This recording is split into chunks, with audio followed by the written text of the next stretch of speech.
اللہ اکبر، سبحان اللہ، الحمدللہ، استغفر اللہ، نحمدہ و نصلی علی رسولہ الکریم، اما بعد، اعوذ باللہ من الشیطان الرجیم، بسم اللہ الرحمن الرحیم۔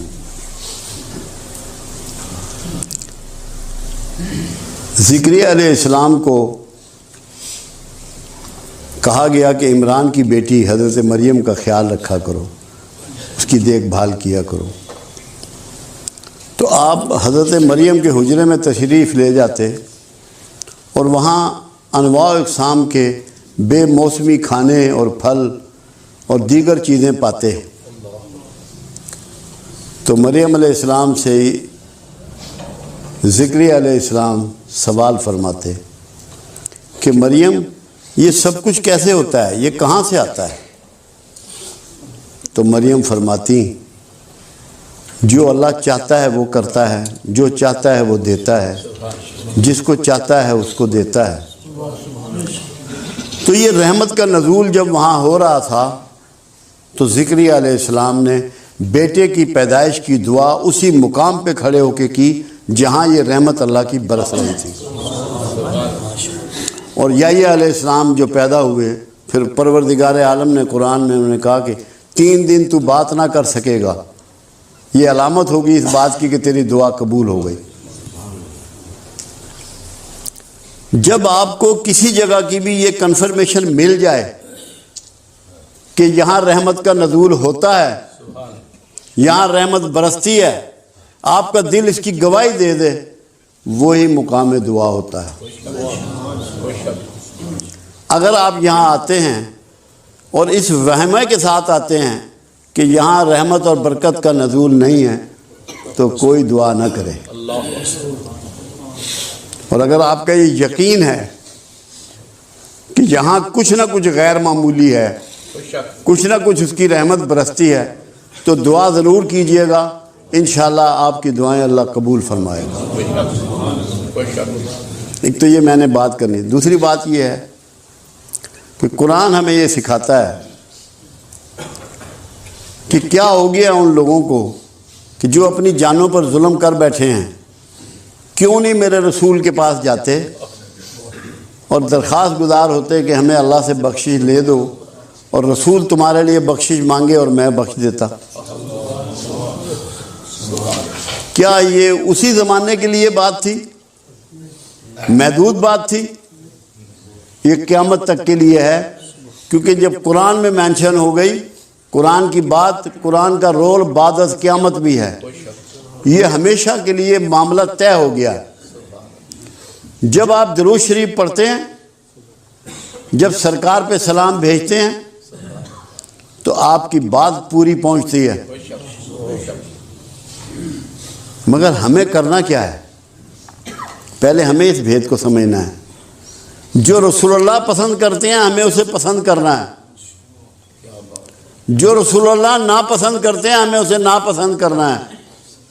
خالی کھلی کام نہیں چلے گا کہ آپ یہ سمجھیں کہ بس آپ کی دعائیں قبول ہو جائیں گی، آپ کی بخشش ہو جائے گی۔ آپ کو رسول اللہ کے گروہ میں شامل ہونا پڑے گا۔ معافی لینے کے لیے کچھ طریقے آپ کو بدلنے پڑیں گے۔ حالانکہ اللہ کے حبیب صلی اللہ علیہ وسلم نے اس کی نشاندہی فرما دی کہ ایک ایسا زمانہ آئے گا، لوگوں نے نہ مجھے دیکھا ہوگا نہ میری آواز کو سنا ہوگا، مگر مجھ سے محبت کرتے ہوں گے۔ خوش نصیب ہے وہ شخص جس کے سینے میں کملی والے کی محبت جو ہے وہ جاگ جائے، پیدا ہو جائے۔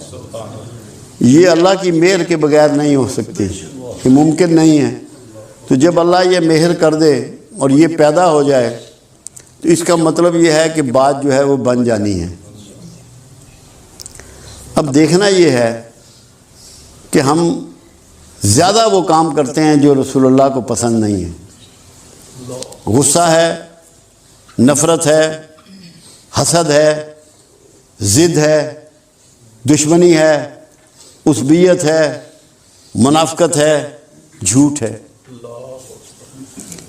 کیا یہ چیزیں عمل میں لانے کے باوجود آپ سمجھتے ہیں کہ آپ کا رسول اللہ سے گہرا تعلق ہے، پیار کا تعلق ہے؟ محبت کا تعلق ہے یا اپنے آپ کو دھوکہ دے رہے ہیں؟ آپ کو سچائی اپنانی پڑے گی، محبت اپنانی پڑے گی، شرافت اپنانی پڑے گی، پاکیزگی اختیار کرنی پڑے گی، یہ آپ کو چینج کرنا پڑے گا۔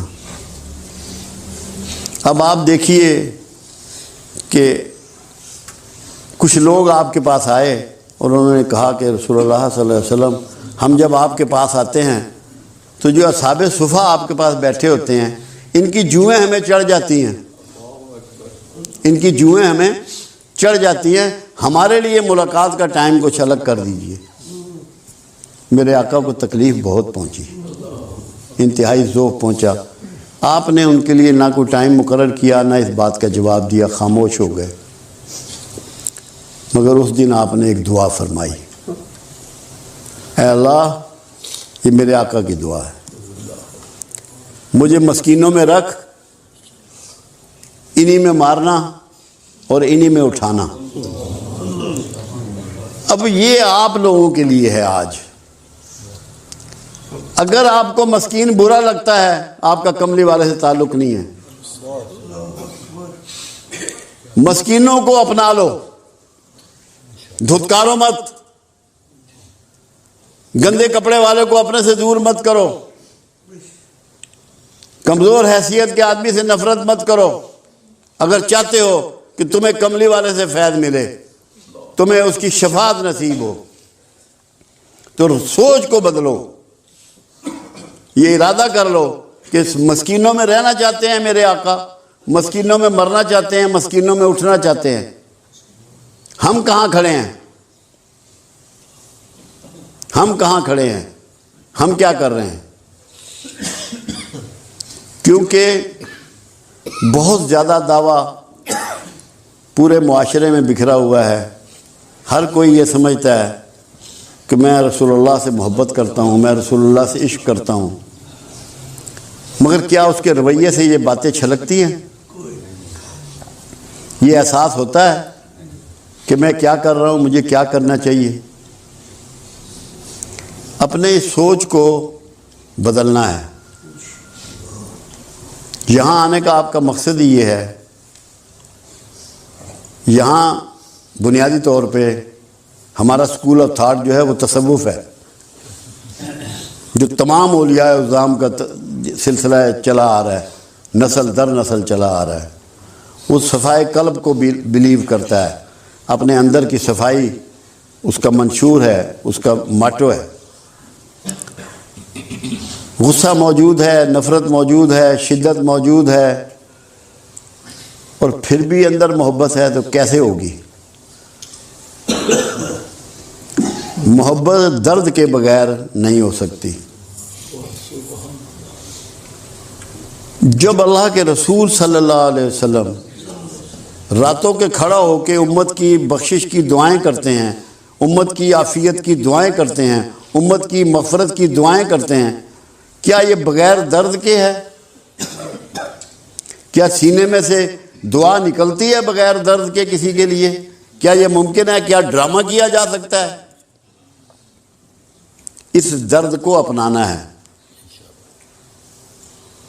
میں آپ کو یقین دلاتا ہوں، اگر آپ کے اندر تھوڑا سا بھی درد پیدا ہو گیا، ہم قیامت کے قریب کے زمانے میں ہیں، سرکار سے دوری کے زمانے میں ہیں، تو تھوڑا سا بھی آج کا جو درد ہے نا، وہ آپ کی کائنات کو بدل ڈالے گا۔ اس کی ابتدا آپ نے اس طرح کرنی ہے کہ آج سے، ابھی سے مسکینوں کو چھاتی سے لگانا ہے، اور اس لیے لگانا ہے کہ یہ آقا کی پسند ہے۔ مسکین سرکار کی پسند ہے، جو سرکار کی پسند ہے وہ میری پسند ہے، یہ بنا لینا اس کو۔ اگر یہ بن گیا، باخدا آپ سب کامیاب ہو جاؤ۔ میں اللہ کو گواہ کر کے کہہ رہا ہوں کہ آپ کامیاب ہو جاؤ۔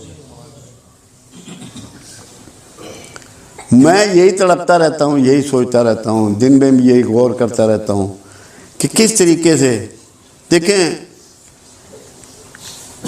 آج سے 40 سال پیچھے جائیں، 50 سال پیچھے جائیں، ہمارے پاس اسباب بہت کم تھے، کسی کے پاس اسباب نہیں تھے اتنے، ہم سب ایک جیسے حالات کے لوگ ہیں، مگر وقت کے ساتھ ساتھ اسباب بہت بڑھ گئے، مگر اخلاق بہت گر گیا. ہم گھاٹے کے سوداگر ہو گئے، ہم گھاٹے کے سوداگر ہو گئے، کیونکہ اخلاق ہم نے کھو دیا، سامان ہم نے پا لیا. اللہ کے رسول نے سامان کو دھتکار دیا، پیوند والے کپڑے پہنے، گانٹھ مار کے جوتے پہنے، فاقے کیے، پیٹ پہ پتھر باندھے. ہم سامان کے چکر میں سارے اخلاق اور ساری محبت کملی والے کی اس سے دور چلے گئے. ہم نے گھاٹے کا سودا کیا. سوچ کو بدلیں، سامان سے مرکز کو ہٹائیں، اس دل کو اور دماغ کو اخلاق کی طرف مائل کریں، جس میں درد ہو، انسانیت ہو، شرافت ہو، احساس ہو، کسی کی خدمت ہو، کسی کی سیوا ہو، دلجوئی ہو، دلداری ہو.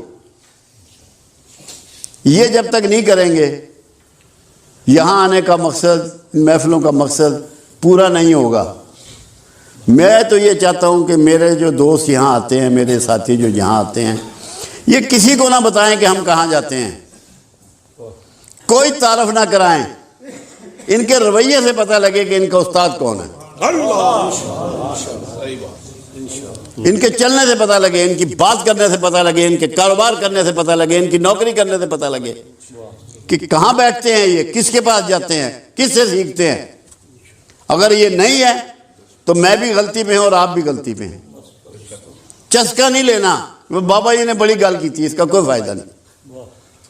جو آپ کے سینے کو چیر دے بات وہ ہے. اندر احساس پیدا ہو جائے، اندر جاگ جائے آپ کا. میں پتہ ہو تنہائی میں اسی لیے ظفر صاحب، آج مجھے ٹیلی فون پہ صبح بات ہو رہی تھی منڈی باغدین، کہنے لگے آپ نے جو فارمولہ دیا ہے اس پہ میں غور کرتا ہوں تو حیران رہ جاتا ہوں. میں نے تقوی کے لیے ان کو یہ سمجھایا تھا کہ تقوی وہ ہے، متقی وہ ہے جس کی تنہائی پاکیزہ ہے، جس کی تنہائی پاک ہے. اگر آپ کی تنہائیوں میں خیالات اچھے نہیں ہیں تو آپ متقی نہیں ہیں. تو یہ سمجھنے کی چیزیں ہیں. آج میرا دل تھا کہ جتنے دوست آئے ہیں، کوئی بندہ ہم میں سے ایسا نہ ہے جس کے کوئی جسمانی، کوئی نفسیاتی، کوئی معاشرتی، کوئی معاشی، کوئی روحانی مسائل نہ ہوں. ایک تو یہ ہم قیامت کے قریب کے زمانے میں ہیں، پھر دین سے بہت دوری ہے، قرآن سے بہت دوری ہے، اچھے لوگوں سے بڑی دوری ہے.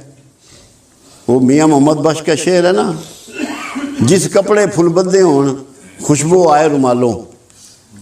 وہ سنگت کی بات ہے. پھول جس کپڑے میں بھی لپیٹ جائیں اس کپڑے میں بھی خوشبو بکھر جاتی ہے اور پھیل جاتی ہے. ایسے ہی کسی اللہ والے کے ساتھ تعلق جوڑنے سے یہ ہوتا ہے کہ اس کی خوشبو آپ کے سینے میں بس جاتی ہے، آپ میں کچھ نہ کچھ احساس پیدا ہو جاتا ہے.